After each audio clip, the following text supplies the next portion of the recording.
June 17, 2026, Miyerkules. Matapos ang ilang linggong bangayan sa Senado, opisyal nang umupo bilang bagong Senate President si Senador Sherwin Gatchalian. Pag-usapan natin yan mamaya. Kasama niyo pa rin kami sa mga kwento ng bayan at lakas ng masa. Sa ngalan ni Nina Corpus, ako po si Maan Macapagal. Bawat komento, pulso ng bayan, importante yan sa amin. Bawat issue, dadaanan natin yan. Kagapay nyo kami sa mga usaping hindi dapat palampasin. Live tayo sa DZMM Radyo Patrol sa Istrenta at lahat ng FMR station sa buong Pilipinas. Gayon din sa Signal TV Channel 31. Ako, si Jack Batallones. Ito ang Arangkada Balita. Senator Sherwin Gatchalian, bagong Senate President, Committee Chairmanships agad pinagbutuhan. House of Representatives, balik trabaho para sa special session.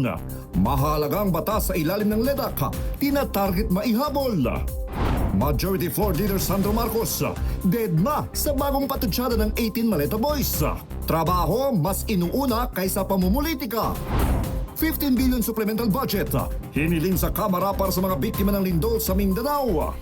At kauna-unahang Kaanyogan Festival, ipinagdiwang sa Davao Oriental matapos ang magkasunod na lindol noong 2025.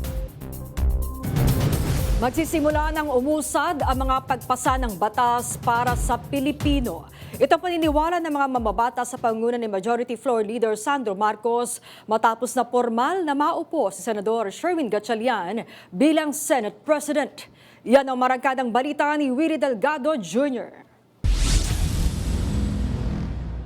Balik normal na ang legislative work ng Senado at Kongreso para kay House Majority Leader Sandro Marcos. Malaking bagay ang pagkakahalal kay Senator Sherwin Gatchalian bilang bagong Senate President kasunod ng nangyaring leadership struggle. Aniya, habang inaayos ng Senado ang mga natitirang priority measures, isang mahalagang yugto ang posibleng sumunod, ang Bicameral Conference Committee, kung saan haharapin ang mga pagkakaiba sa bersyon ng mga panukalang batas ng Kamara at Senado. Ipinaliwanag ni Marcos na hindi lahat ng panukala ay otomatikong magiging batas kahit na ipasa na sa magkabilang kapulungan. Kapag magkaiba kasi ang laman ng House at Senate versions, kinakailangan pag-isahin ng mga probisyon sa pamamagitan ng BICAM. Isa sa mga inaasang magiging sentro ng masusing negosasyon ay ang Anti-Political Dynasty Bill. Now, if you look at the numbers of the people that voted for the Anti-Political Dynasty Bill, overwhelming majority. Now, the way it works is you consult the party leaders before the vote. So, tatanungin mo sa kanila, ilan ba talaga ang boto ng NDP? Ilan talaga ang boto ng NP? Gaano kalaki ang suporta sa NPC? And it becomes a consultative dialogue between the leadership and the party leaders to check how much support there is for that said bill. I am of the opinion, and nakita naman talaga namin, na should you make that bill stricter and more constrictive, nawawala yung suporta ng lower house. Inamin ni Marcos na ang bersyong ipinasa ng Kamara ay produkto ng kompromiso upang makakuha ng sapat na suporta mula sa mga kongresista. Marami sa kanila ay mula rin sa mga pamilyang matagal nang nasa politika. Again, let's call a spade a spade. Marami talagang political dynasty dito sa lower house. You know, I'd be an idiot if I said I wasn't from one either. Let's be honest with ourselves here. So, it's not hindi naman yan ginawa dahil yan ang gusto namin na ipasa na bill. Ginawa namin yan because that was the limit as to the support that we could garner from the lower chamber. Umaasa naman si Congressman Marcos na magkakaroon na ng panibagong debate kapag nakapasa na ang Senado ng sarili nitong bersyon ng panukala. Gayunman, posible pa ring mabago at amyendahan pagdating sa BICAM. Samantala, tumanggi ang batang Marcos na magkomento sa lakas o hina ng impeachment case laban kay Vice President Sara Duterte. Gayunman, malaki anya ang kanyang tiwala sa kakayanang House Prosecution Panel at Impeachment Court na makapaglalatag ng patas na hatol sa nasabing kaso. Ako si Willie Delgado Jr. ng PRTV News, nagseserbisyo para sa Pilipino.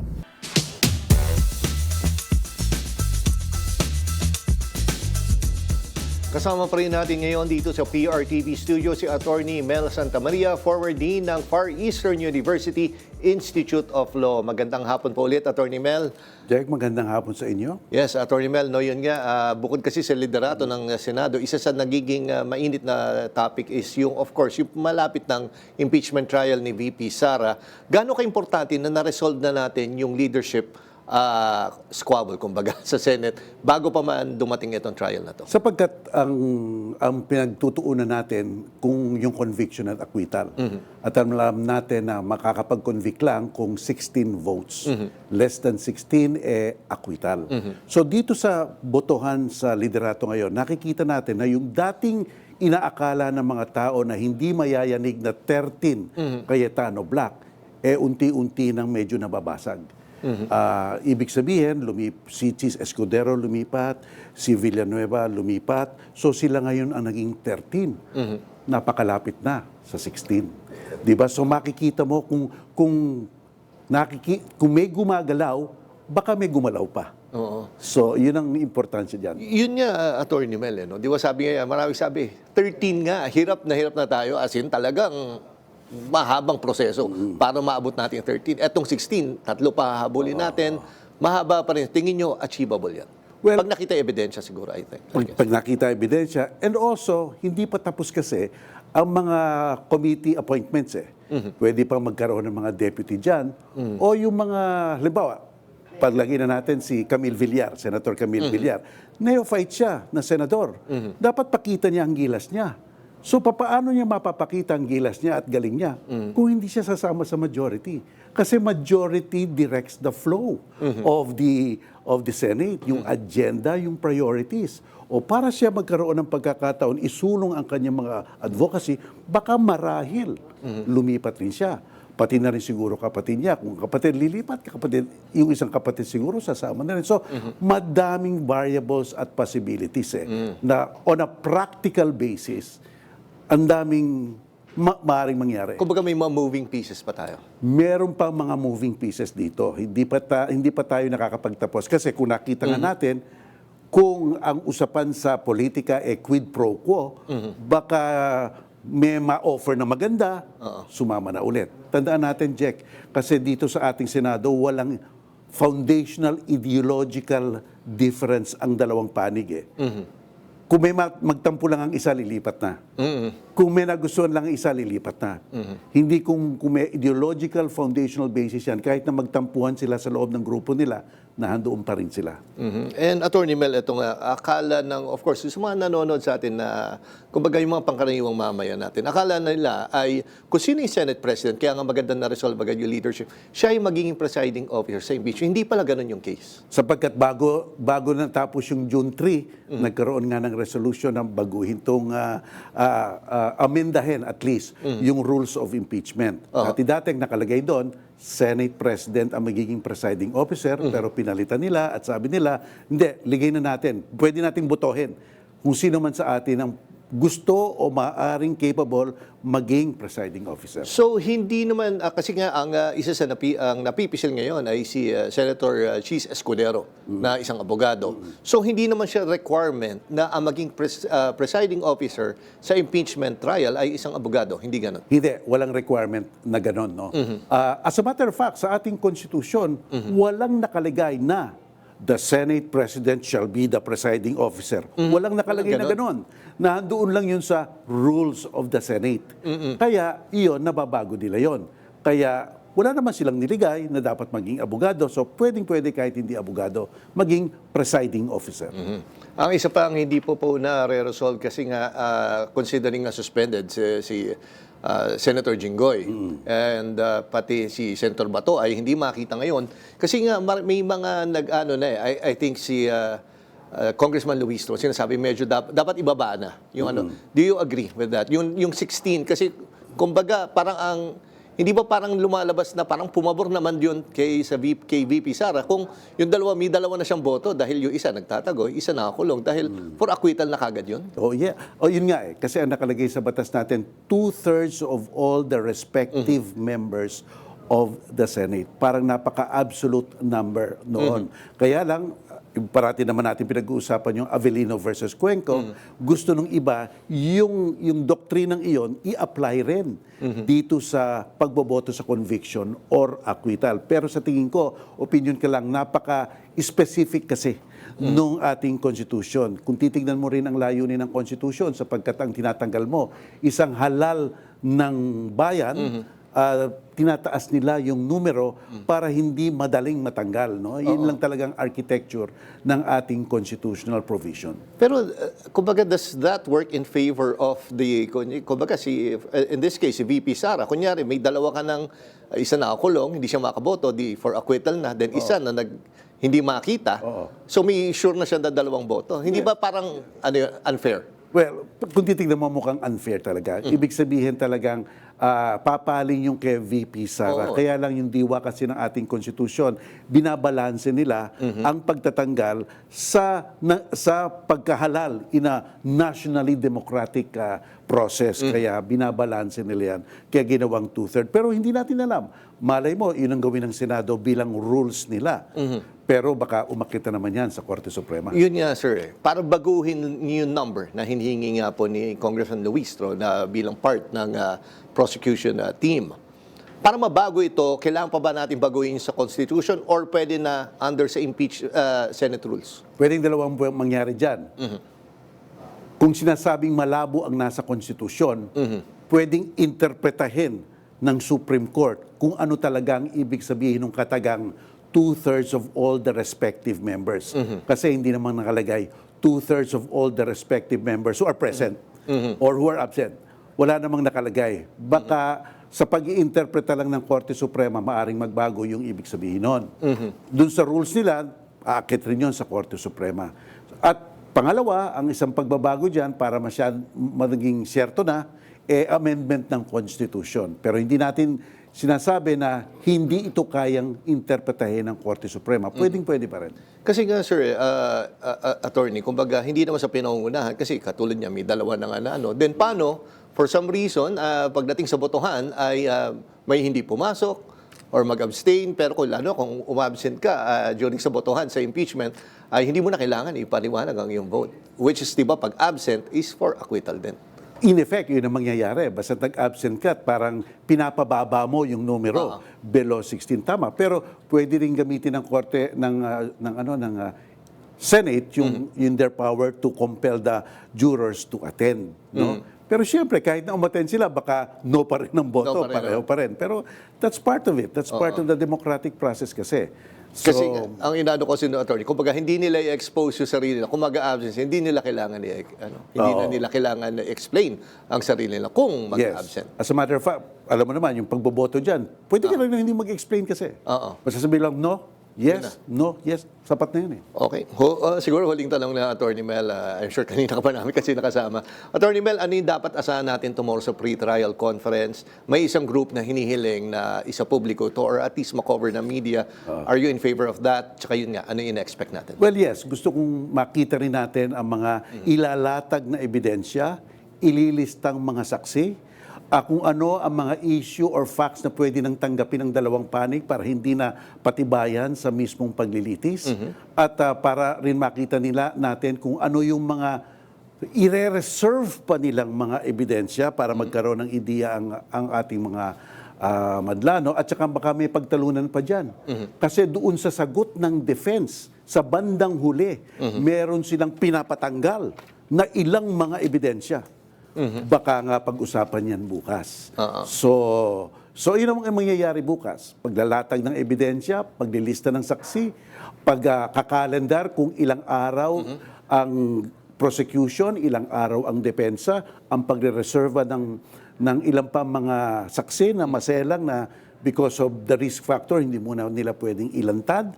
Yan ang mangyayari bukas at saka pagmamarka ng mga dokumento. Are you considering na sumali sa private prosecutors? Well, alam mo, Jack, nayaya ako dyan. Nayaya ako dyan. At nayaya rin ako maging spokesperson. Pero sa tingin ko, mas mabuti na akong isang observer at nagbibigay ng, neutral na mga pananaw sa pangyayari. Oo, at baka hindi ka na mayaya dito. Oo nga, Maging baka masyado ka ng busy. Baka ako mag-inhibit. Oo, tama na lang, sir. Diyan lang tayo sa sidelines at manood. Again, maraming salamat, Attorney Mel Santa Maria, sa pagbibigay mo ng oras dito sa Arangkada Balita. Salamat, sir. Maraming salamat. Hindi sumipot ang mga miyembro ng minorya kaninang umaga kung saan formal na inuluklok si Senator Sherwin Gatchalian bilang bagong Senate President. At live mula sa Senado, may umarangkadang balita si JM Pineda. JM. Yes, Jack, bagaman hindi nga natin nakita itong mga senators ng minority bloc dito sa session hall kaninang umaga yan, doon sa pagkakaluklok nga ni Senate President Sherwin Gatchalian, ay isa-isa naman silang dumating bago magtanghali at doon sila umaten sa session ng Commission on Appointment. At sa paghihintay nga natin kanina dito, 6 na senador lang mula sa minority bloc ang nakita natin. Blanco ang mga upuan ng mga kaalyado ni Senator Alan Peter Cayetano kaninang umaga sa pagbubukas ng special session ng 20th Congress sa Senado. Ang nag-over the backod na si Senator Joel Villanueva na dating nasa Cayetano block ang tanging dumating. Siya rin ang naging susi para maluklok ang bagong Senate President na si Senator Sherwin Gatchalian. Pero kung absent sila sa special session noong umaga, present naman ang ilan sa mga minorya sa pag-convene ng Commission on Appointments. Iisa lang ang mga sagot ng mga senador mula sa minorya. Tinatanggap nila ang bagong liderato ng Senado. Para kay Senator Loren Legarda, may numero na ang mayorya at dapat itong galangin dahil nangaayon ito sa batas. So we must all work together. They have 13 votes. Okay. So we respect and appreciate and recognize the 13 votes to elect the officers of the Senate. Rule 2, Section 2. The officers of the Senate will be elected by a majority of all ALL, its members. Masaya rin umano siya sa mga kaibigang mamabatas na may hawak ng liderato ngayon dahil alam niyang maaasahan ang mga ito bilang mga lider. Irit pa nito, dapat nang magpatuloy sa trabaho ang mga senador. Nilinaw naman niya na tuloy ang petisyon ay pinasa nila sa Supreme Court kaugnay ng nangyaring quorum ng Gatchalian Block noong June 3. Ibang usapin daw yon dahil 12 pa lamang ang hawak ng Gatchalian Block noon. Dumating rin pasado alas 11 ng umaga si Senator Bongo. Trabaho na tayo. Dito po ako to. Duty po namin bilang senador na magtrabaho na. At yan po ang mandato natin. Majority rules. Yan naman po ang... actually, kilala niyo ako noon. Gusto ko magtrabaho eh. Maiksi naman ang naging sagot ni Senator Amy Marcos sa palit liderato. Congratulations. Full support naman. Because you're ready to work. Hapon naman na magpunta sa session hall si Senator Pia Cayetano para dumalo sa pagbabalik ng special session. Manipis ang komento ng senadora at sinabing nagkakaroon lamang ng problema kung kulang ang bilang dahil hindi ito naayon sa Senate rules. Pero dahil may 13 na numero ang mayorya, suportado nila ito. Namataan rin ngayong hapon si Senator Camille Villar pero wala naman itong komento. Jack, kung napansin ninyo, ang halos lahat ng sagot ng mga minority senators na nakita natin dito ay magtatrabaho na sila. Pero kaninang hanggang ngayon na naghihintay tayo dito ay yung ibang mga senators na kasama nila ay hindi pa rin natin namamataan. Katulad na lang ni dating Senate President Alan Peter Cayetano, si Senator Robin Hood Padilla ay wala rin dito at hindi rin natin namataan. Pero yung dalawa nga nating nasa minority ngayon na si suspendido na rin si Senator Jingo Estrada, pati na rin yung tatagong si Senator Ronald Bato de la Rosa ay talagang hindi makakatin ngayong araw. So ang ginigit pa rin nila ngayon nga ay magtatrabaho na sila, tuloy-tuloy nga yung trabaho na gagawin nila. Jack. Isang tanong lang, JM, no? Nagbigay na ba ulit ng panibagong statement si former Senate President Alan Peter Cayetano kung bakit wala siya ngayon? Pati na rin si Senator Robin Padilla. Nagbigay ba silang paliwanag? Bakit wala sila ngayon? Actually, Jack, yan yung inihintay natin pagdating dito kay dating Senate President Alan Peter Cayetano, kasi usually naglalabas siya ng statement online, pero doon sa huling monitoring natin ay wala pa siyang binibigay na deadline kung bakit wala siya dito. Bagaman na nakita natin dito yung kapatid niya na si Senator Pia Cayetano, hindi rin naman sumasagot si Senator Pia pagdating doon sa kanyang kapatid. Si Senator Robin Hood Padilla naman, nakita natin, minomonitor kasi natin yung kanyang mga online accounts at nakita nga natin na may inatenan siyang ibang event ngayong hapon. Pero hindi malinaw kung bakit nga ba hindi siya dumating dito sa special session na ipinatawag mismo ng Pangulo. Jack. Okay, maraming salamat, JM Pineda. Department of Transportation pinagpapaliwanag ang MRT-3 sa nangyaring aberya sa tren kanina. Marami pang may init na balita sa pagbabalik ng Arangkada Balita.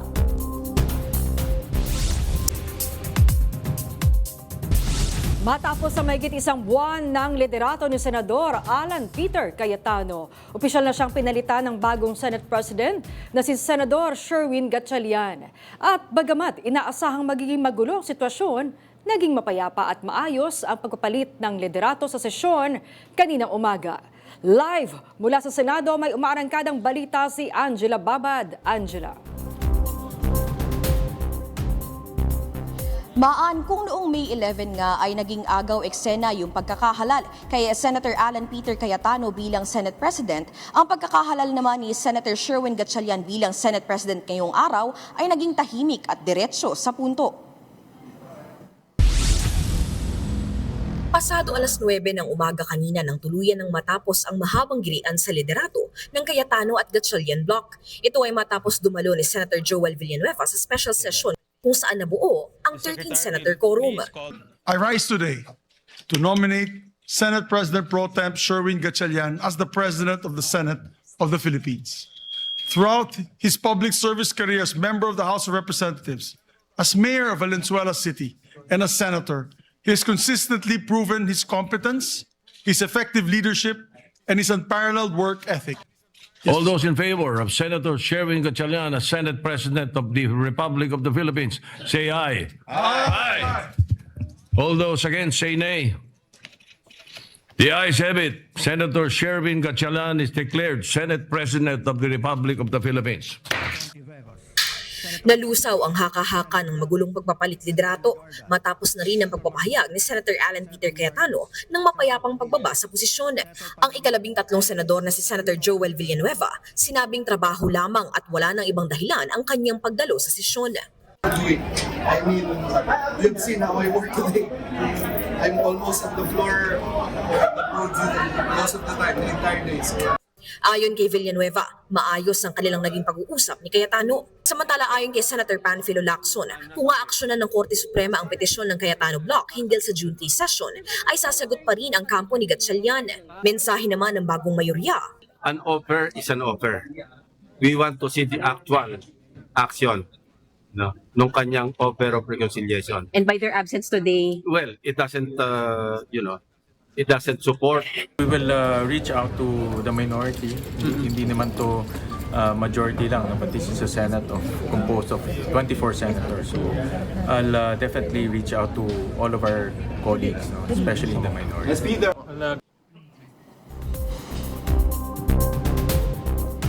Maan, bagamat sa oras na ito ay talagang no-show pa rin si Senator Alan Peter Cayetano, kanina bago suspindihin ang sesyon ay nag-manifest naman si Senator Loren Legarda na iluklok si Cayetano bilang minority floor leader. Bagay na sinang-ayunan naman ng plenaryo. Maan? Angela, sinasabi sa mga soundbite ng mga senador sa Cayetano block na ginagalang at nirespeto nila yung naging pagpapalit ng liderato, ay bakit naman inisnab nila yung special session o yung halalan kanina para sa Senate President? Maan sa mga oras nga na ito ay wala pa ring eksplanasyon ang minority bloc kung bakit kanina ay hindi sila dumalo at dumating lamang sila noong ikinonvene nga yung Committee on Appointments. No? Pero sa mga oras na ito, again, iisa yung kanilang sentimiento na magbalik trabaho at patuloy pa rin naman kasi yung kanilang pag-question doon sa nangyaring palit-liderato naman noong June 3. So itinake up pa rin ito at patuloy pa rin ang kanilang or naihain na nga sa Supreme Court ang petisyon para questionin ang nasabing sesyon. Maan? Alright, maraming salamat sa iyo, Angela Babad.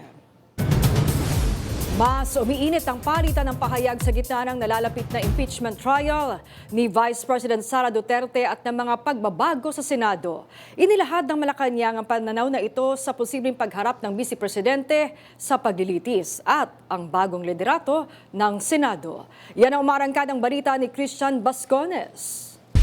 Humihingi ako ng paumanhin. Mas makikilala ng publiko ang panig ni Vice President Sara Duterte kung siya mismo ang magpapaliwanag at sasagot sa mga paratang sa kanya. Ayon nito sa palasyo na nagsabing mas gusto nitong makitang ipagtanggol ng bise ang kanyang sarili sa pamamagitan ng pagharap sa kanyang impeachment trial.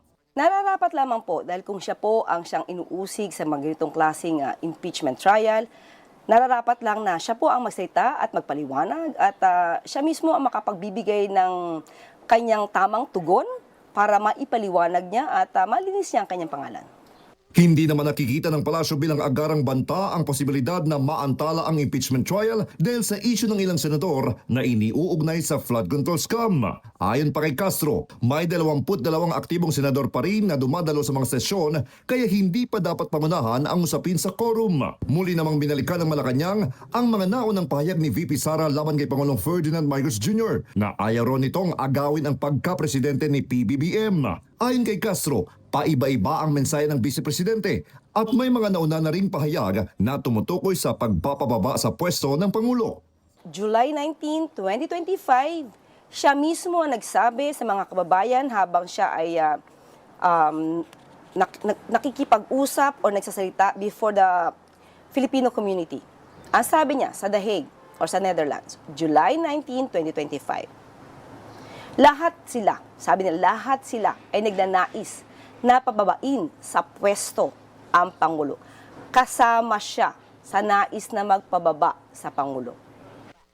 Samantala, matapos magpatawag ng special session ng Pangulo sa Kongreso, nasa mga senador na aniya ang susunod na hakbang upang gampanan ang kanilang tungkulin. Habang nagbabago ang timpla sa Senado, naging sentro rin ng atensyon ang paglipat ni Senator Joel Villanueva sa block ni Senator Wing Gatchalian na nagbigay daan para mahalal si Gatchalian bilang bagong Senate President. Binatiin ng Malacanang si Gatchalian sa pagupo bilang bagong leader ng Senado. Ipinaaabot din ng palasyo ang pasasalamat sa House of Representatives sa pamumuno ni Speaker Bogie D at sa mayorya sa Senado. Umaasa ang Malacanang na mapapabilis ang pagpapasa ng mga pangunahing panukalang batas upang mas mapalawak ang tulong at serbisyo ng pamahalaan para sa mga Pilipino. Ako si Christian Bascones ng PRTV News, nagseserbisyo para sa Pilipino.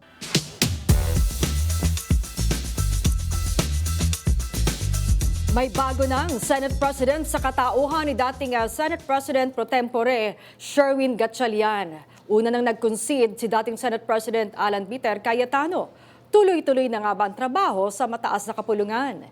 Himayin natin yan kasama ang political analyst at dating mambabatas at propesor sa UP College of Law na si Attorney Barry Gutierrez. Magandang gabi at welcome back sa Arangkada Balita, Attorney Barry.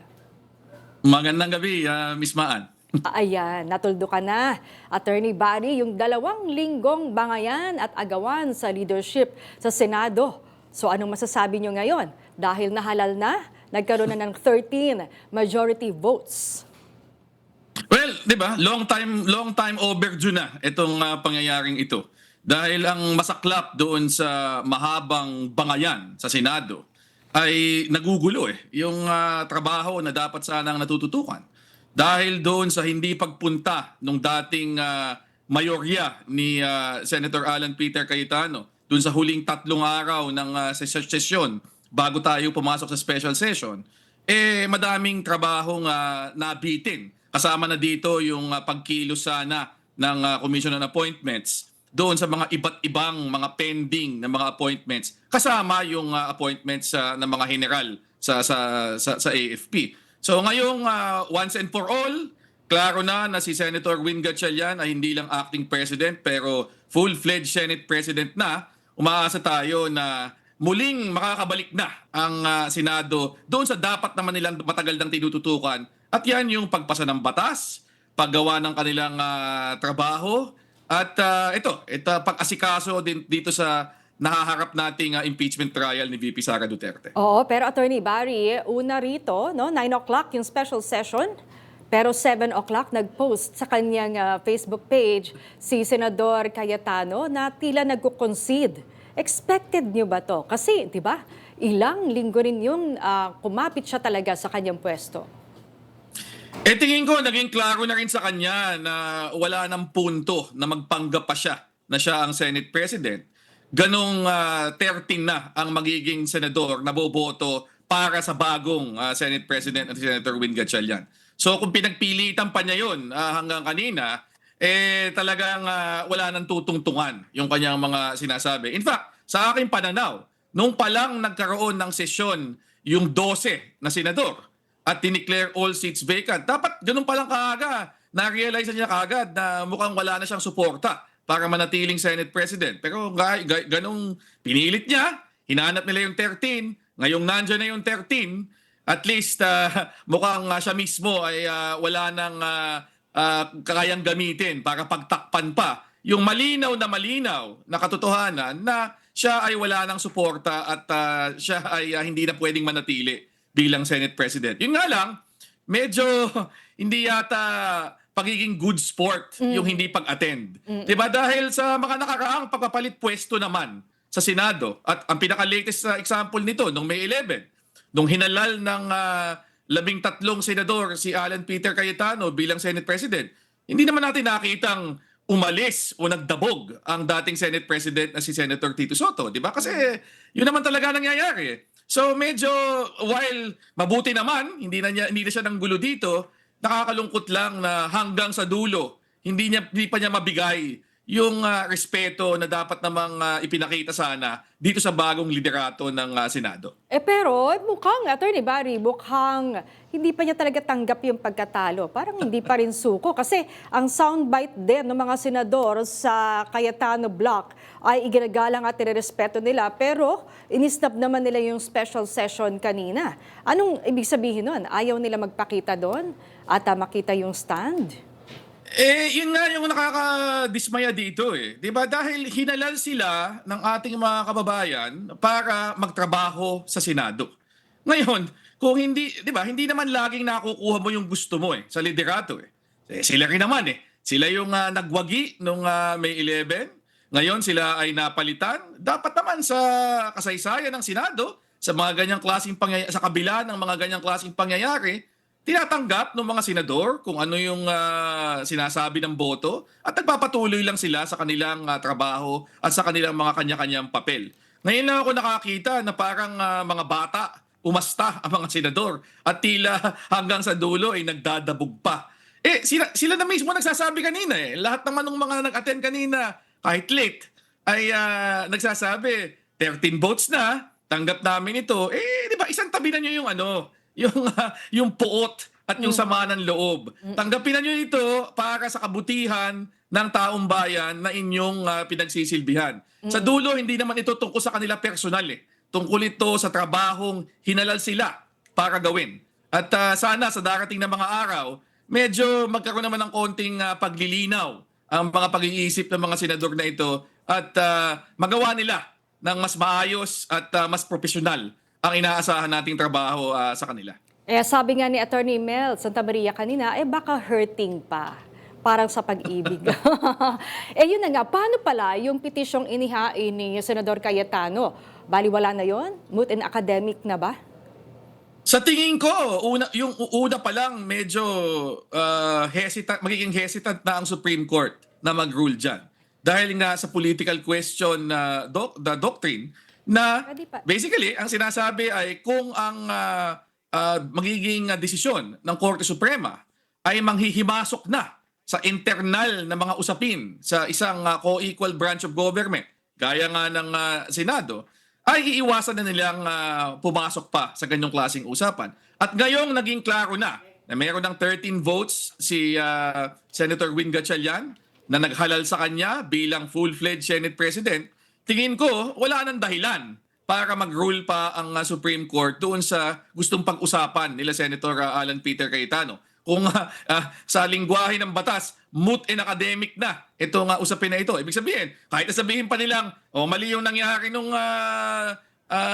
nagbotohan yung 12, wala na ring epekto yun eh. Hindi na pwedeng ibalik si Alan Peter Cayetano dahil meron ng 13 votes as of this morning na hinalal si Senator Win Gatchalian. So ako, malamang sa malamang, ito ay madidismiss na ng Korte Suprema dahil nga ito ay moot and academic na. At nalagpasan na ng mga pangyayari ngayong umaga. Attorney Barry, instrumental, no? Si Senadora Joel Villanueva at siya yung bumasag sa tabla para nga ma-legitimize na itong pwesto ni Senadora Sherwin Gatchalian. Inaasahan niyo to? Well, ilang araw na namang umiikot yung balita na mukhang meron daw tatawid para siya yung magiging 13th vote in support of si Senator Win. At yung pangalan ni Senator Joel Villanueva ay isa nga sa mga lumulutang na pangalan na posibleng siya yung magiging 13th vote. So ako naman, ngayong nangyari na, di mabuti. Kasi tingin ko kasi mula nung naging Senate President si Senator Alan Peter Cayetano nung May 11, halos walang nagawang trabaho ang Senado. Ang nakita natin puro kaguluhan. Nagkaroon ng habulan ng mga NBI agents at senador sa mismong Senate building, nagkaroon ng putukan, nagkaroon ng pagboboykot, walang umandar. So ngayong meron ng 13 votes, si Senator Joel Villanueva ay nagdesisyon na susuporta siya sa bagong liderato. Sana maasahan natin na mailalagay na natin sa ating likuran itong short-lived era ng Alan Peter Cayetano Senate Presidency at makakausad na tayo sa mas maayos at mas produktibang yugto dito sa kasaysayan ng ating Senado. Alright, maraming salamat sa inyong oras, Attorney Barry Gutierrez. Magandang gabi po muli. Magandang gabi, Ms. Maan, at mabuhay kayo.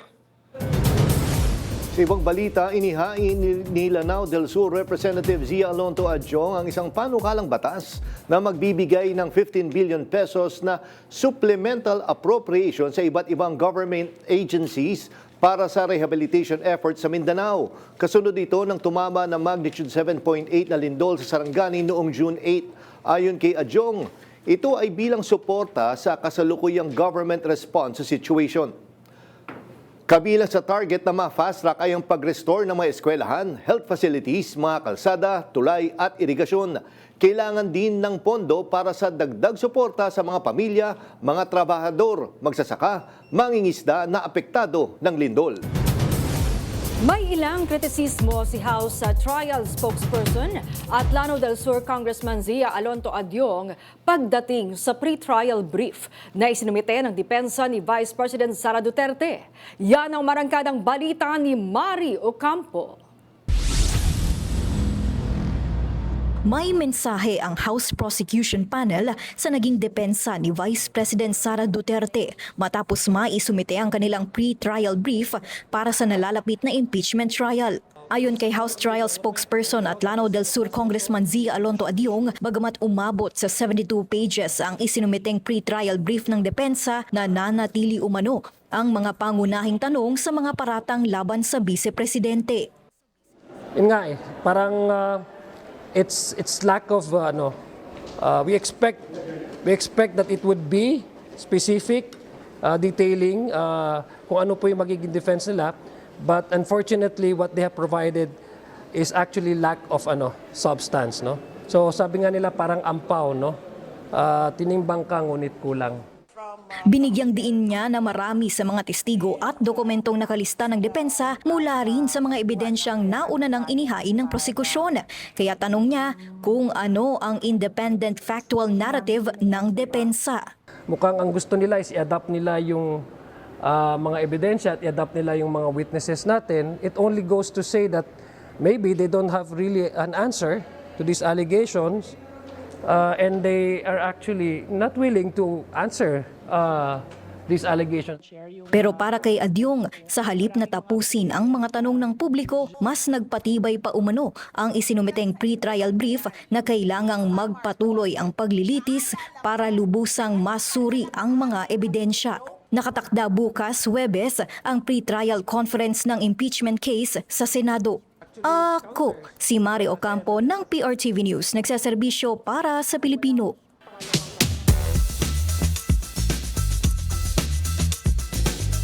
Pag-usapan natin ang ginaganap na special session sa Kongreso, pati na rin ang palitan ng liderato sa Senado, kasama ang political analyst at isa sa mga host ng 4 Alas, si Secretary Ronald Llamas. Magandang gabi, Secretary Llamas, at welcome back sa Arangkada Balita. Magandang gabi rin. At sa lahat ng ating tigapakinig. Sek, kung matatanda natin, last month, sinabi ni dating Senate President Alan Peter Cayetano ay walang onsehan sa 13. Pero ano nangyari? Ano yung naging turning point? Ano yung naging trigger po? At ngayon, bumaliktad na po yung sitwasyon. Yan kasi ang problema. Kung nagsimula ka sa onsehan, matatapos ka rin sa onsehan. Kaya nga po inasahan ba natin na talagang eventually, although nandun na yung chismis na si Senator Joel ang lilipat, tingin nyo, kumbaga mayroon pa ba dapat na dumagdag?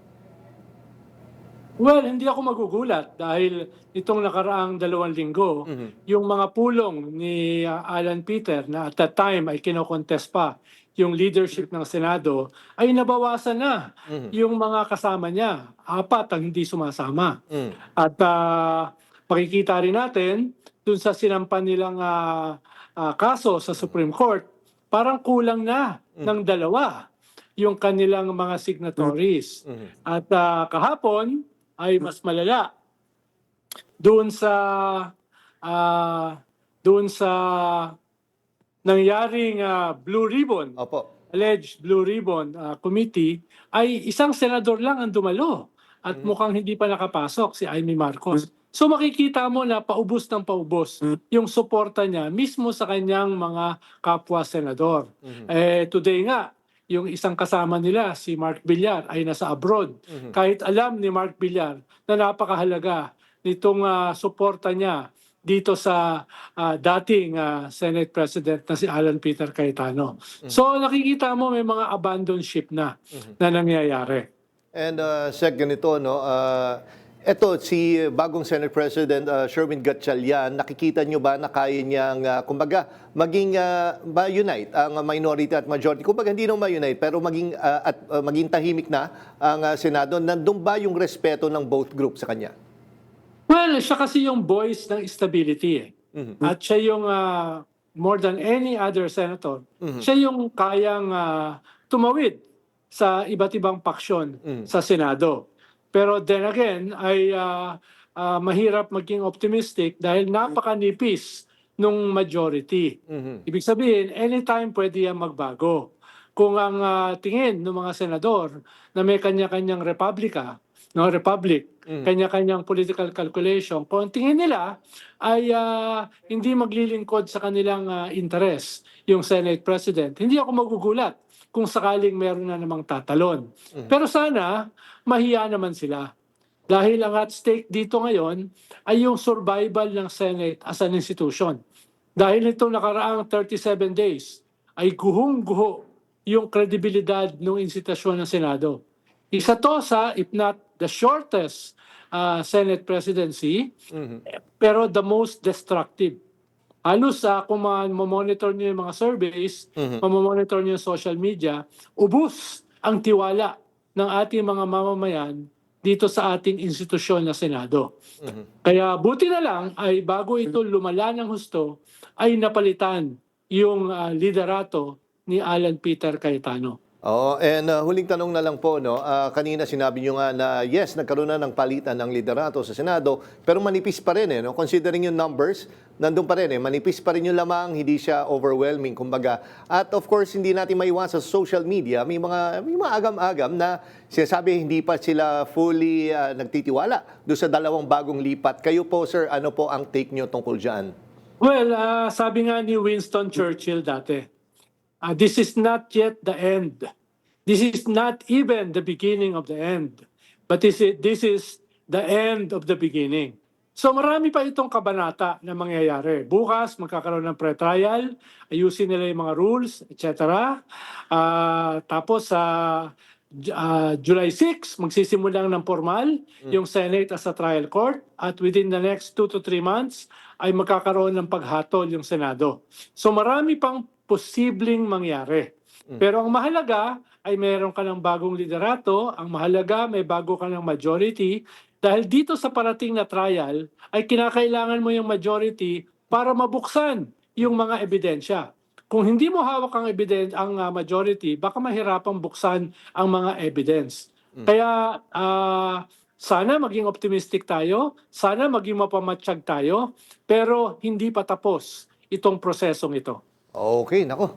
Again, maraming salamat, Secretary Ronald Llamas, sa oras na binigay mo dito sa Arangkada Balita. Magandang gabi, sir, at mag-ingat po kayo. Gandang gabi. Salamat din.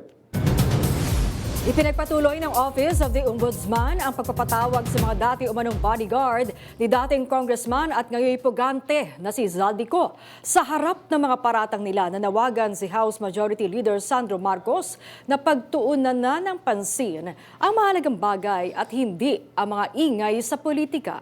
Live mula sa Batasang Pambansa, may umarangkadang balita si Mari Ocampo. Mari. Maan kumbinsido nga ang majority leader ng Kamara na purong pamumulitika at walang bahid ng katotohanan itong mga aligasyon na ibinabato laban sa kanyang mga kapwa mambabatas. Yes, sir. Ilang beses na public-balik yan, sir. Tinawag na destabilization plot ni House Majority Leader at Ilocos Norte Congressman Sandro Marcos ang ginagawa ngayon ng mga nagpakilalang dating bodyguards ni former Congressman Zaldico. Muling lumutang sa publiko ang 18 bodyguards at nadagdagan pa ang mga personalidad na sinasabing nahatiran nila ng mali-malitang pera pero may buwelta ang mambabatas. We don't dignify the testimonies of those fake Marines, or actually bodyguard na lang tawag natin sa kanila. Medyo, nakita mo na nga kahapon, biglang sumali si Senator Escudero sa majority, biglang siya may maleta. Pati si Mary Grace Piatos sa susunod na hearing, baka yan may maleta din. Itinuloy ng ombudsman ngayong araw ang pakikipanayam sa mga dating bodyguard. Pinanindigan ng 18 at ni Attorney Levy Baligod ang mga pangalang nabanggit sa unang affidavit. Gayon din ang mga bagong personalidad na binanggit sa presscon kahapon sa Mandaluyong City. Sa kabila ng mga komentong ito, nanawagan ng House Majority Leader na dapat mas pagtuunan ng pansin ng publiko at mga kapwa politiko ang ibang mahalagang bagay. So, let's call a spade a spade. It's all BS. Okay. Is it really worth it? Is it really worth it? Sa totoo lang, tapos bibigyan pa sila ng publicity, wag na. We're here to finish a lot of work that's a lot more important than those who are planning these type efforts against the government. Ituloy na lang natin ang trabaho natin. Isa na rito ang paparating na impeachment trial ni Vice President Sara Duterte. Siniguro ng nakababatang Marcos sa publiko na hindi iniimpluwensyahan ng sinumang House leaders ang prosecution team. We all know Chair Jinky is the head prosecutor for the public prosecutors, and she's done a great job in steering and managing the impeachment in itself.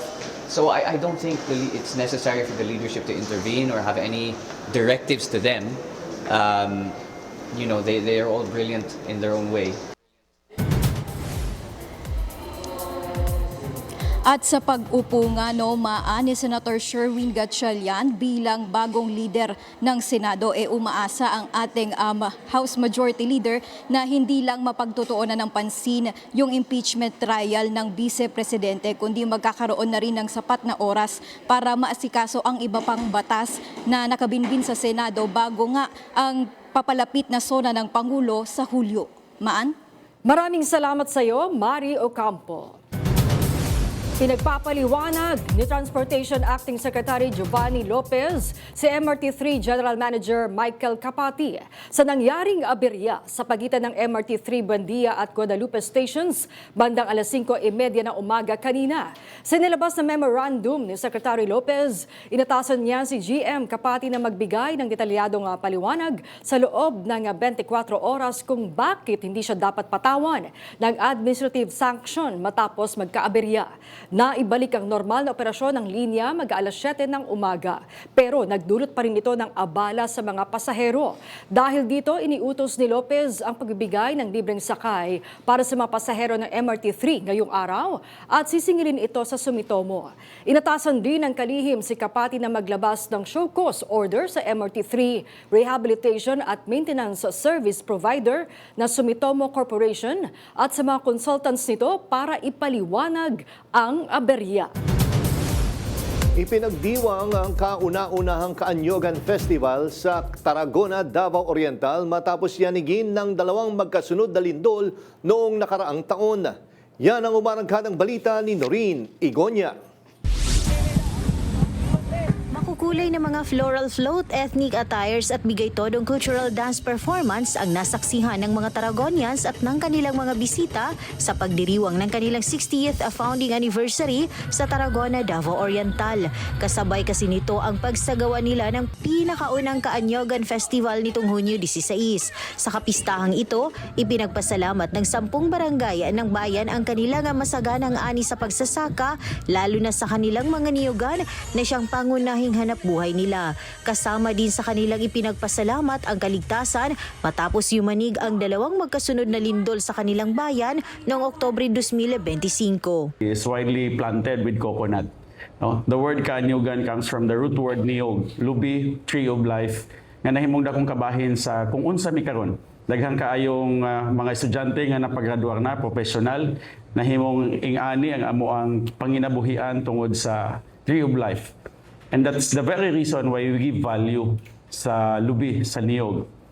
Highlight sa naturang aktibidad ang Yugyugan Street Dancing Competition kung saan itinanghal na Grand Champion ang Barangay Sentral at Lukatan. During the production, we have also highlighted the two of our ginapanghambog na tourist attraction sa Barangay Sentral and Barangay Lukatan. No? Ang sa Barangay Lukatan, katong ato ang Mount Bambutig, and direpod sa Barangay Sentral, ang ato ang Busay sa Magamay, katong falls dato sa Purok Magamay.